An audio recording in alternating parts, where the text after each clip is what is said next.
Hi Kyle, best 5 years of pay, explain that, it makes a difference. So we're going to go over how railroad retirement benefits, how they work.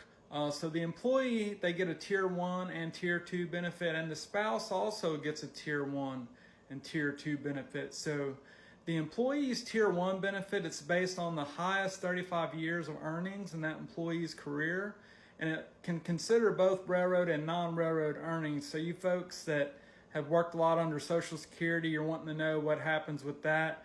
Likely those Social Security wages, or a lot of those wages, will be considered in the calculation of your tier 1. So typically you're not losing that there.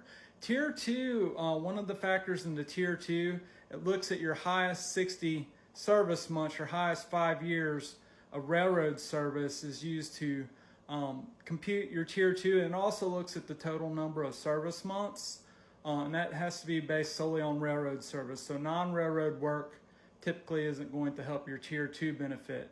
The spousal tier 1 benefit, it's based on 50% of the employee's tier 1 benefit, and the spousal tier 2 benefit is based on 45% of the employee's tier 2 benefit.